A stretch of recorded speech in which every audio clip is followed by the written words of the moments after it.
নমস্কার বন্ধুরা, নবমিতাস কুকিং হাবে আপনাদের সবাইকে স্বাগত। বন্ধুরা, এই পটলের সিজনে পটলের এই রেসিপিটা থাকবে না তা তো হয় না।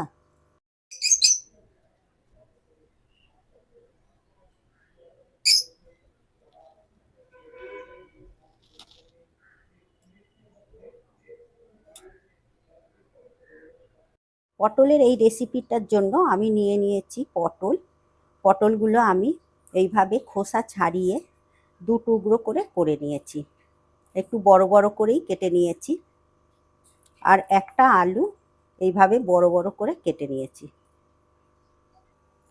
সবার প্রথমে আমি পটলগুলো ভেজে নেওয়ার জন্য আলু ভেজে নেওয়ার জন্য গ্যাসে কড়া বসিয়ে দিয়েছি। এই কড়ার মধ্যে দিয়ে দেব সর্ষের তেল। কড়াতে তেলটা বেশ গরম হয়ে গেছে। এই তেলের মধ্যে আমি তুলে দেব কেটে রাখা আলুগুলো। আর এই আলুগুলো ভেজে নেব সামান্য একটু লবণ দিয়ে। লবণটা দিয়ে ভাজলে আলুটার মধ্যে লবণটা ঢুকে যাবে আর আলুটা খেতেও ভালো লাগবে। গ্যাসের ফ্লেমটা এভাবে লোতে রেখে আর লবণ দিয়ে আলুটা ভাজলে আলুটা সুসেদ্ধও হয়ে যাবে। এইভাবেই আলুটা একটু ভালো করে ভেজে নেব। আলুটা বেশ ভালো করে ভাজা হয়ে গেছে। এবারে আমি তেল ঝারিয়ে তুলে নেব। আলুটা আমি একটা বাটির মধ্যে তুলে রাখবো। আলুটা তুলে নেওয়ার পর এই তেলের মধ্যে দিয়ে দেব গোটা জিরে ফোড়ন। ফোড়নের মশলাটা ভাজা হয়ে গেলে এর মধ্যে দিয়ে দেব কেটে রাখা পটল।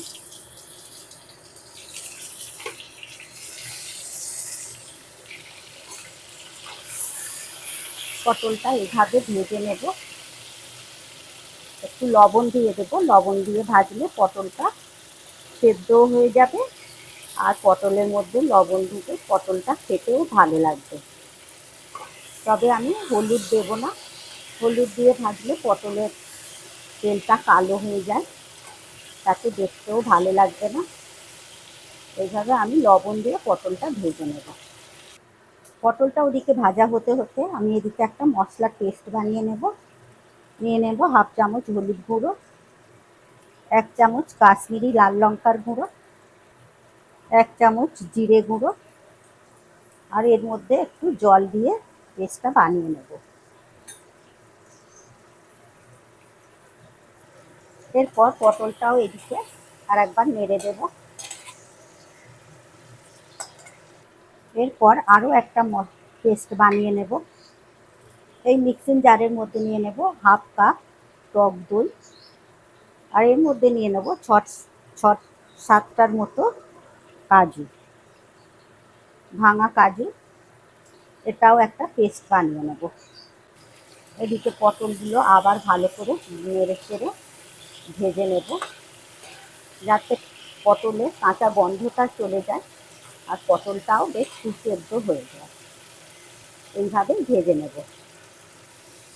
পটলগুলো এদিকে বেশ ভালো করে ভাজাও হয়ে গেছে, বেশ লাল লাল করে ভাজা হয়ে গেছে আর পটলগুলোও বেশ সেদ্ধও হয়ে গেছে। এবারে আমি পটলগুলো তেল ঝারিয়ে তুলে নেব।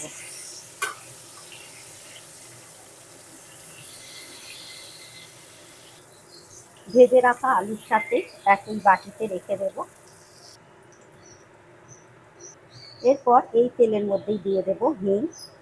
আমার কাছে গোটা হিং আছে, এই হিংটাই দিয়ে দেবো। আপনারা যদি পাউডার হিংটা দেন তো সেটা দিতে পারেন। আর এর সাথেই দিয়ে দেবো সামান্য একটু আদা কুচি। আদা কুচিটা কয়েক সেকেন্ড নেড়ে নেব। নেড়ে নেওয়ার পর এর মধ্যে আমি যে পেস্টটা করে রেখেছিলাম সেটাও দিয়ে দিলাম। এই মশলার পেস্টটা দেওয়ার পর একটু ভালো করে ভেজে নেব। যতক্ষণ না পর্যন্ত মশলা থেকে তেল ছাড়ছে ততক্ষণ এদিকে মশলার পেস্টটা ভেজে নিতে হবে। এরপর এর মধ্যে দিয়ে দেব 1 চামচ চিনি। চিনিটা দিয়ে এই মশলার সাথে কষে নেব, তাতে তরকারির কালারটাও খুব সুন্দর আসবে। আমি এতে বিশেষ একটা মশলা ব্যবহার করিনি, কারণ কাজু আর দইয়ের পেস্টটা দেবো। এদিকে মশলার পেস্ট থেকে মশলাটা কষতে গিয়ে ভালো তেলটা ছেড়ে গেছে। এবারে আমি এর মধ্যে তুলে দেব ভেজে রাখা আলু আর পটল। আলু আর পটলটাও এর সঙ্গে ভালো করে একটু ভেজে নেব। পটল আলুর সাথে মশলাটা বেশ ভালো করে কষে নিয়েছি। এবারে আমি এর মধ্যে দিয়ে দেব কাজু আর টক দইয়ের পেস্টটা।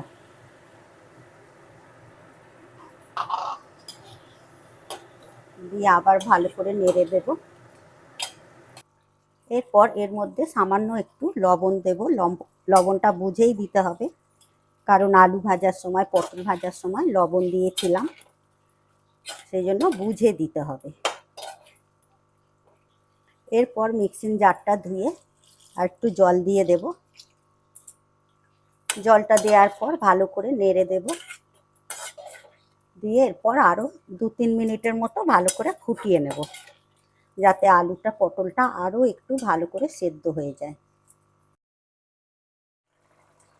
এরপর এর মধ্যে আমি কয়েকটা কাঁচা লঙ্কা দিয়ে দেব। দিয়ে একটু নেড়ে দেব। আলু পটলের এই রেসিপিটা প্রায় শেষ পর্যায়ে। এবারে আমি এর মধ্যে দিয়ে দেব গরম মশলা আর ঘি। এরম একটা নিরামিষ রান্নায় ঘি আর গরম মশলা না দিলে রান্নাটা অসম্পূর্ণ থেকে যায়। আর দিয়ে দেব 1 চামচ ঘি। এবারে গ্যাসের ফ্লেমটা অফ করে দেব। দেখুন বন্ধুরা, আমার এই রেসিপি, পটলের রেসিপি একদম রেডি। এবারে সার্ভ করার জন্য আমি একটা বাটির মধ্যে ঢেলে নেব। বন্ধুরা, আশা করছি আমার এই রেসিপি আপনাদের পছন্দ হয়েছে, খুব ভালোও লেগেছে। আর যদি ভালো লাগে লাইক, শেয়ার, কমেন্ট করবেন। আর সাবস্ক্রাইব করে পাশে থাকা বেল নোটিফিকেশানটা প্রেস করে দেবেন, কারণ আমি যখনই কোনো ভিডিও আপলোড করব আপনাদের কাছে তাড়াতাড়ি পৌঁছে যাবে। আপনারা সুস্থ থাকবেন, ভালো থাকবেন। আবার আসছি অন্য কোনো রেসিপি নিয়ে।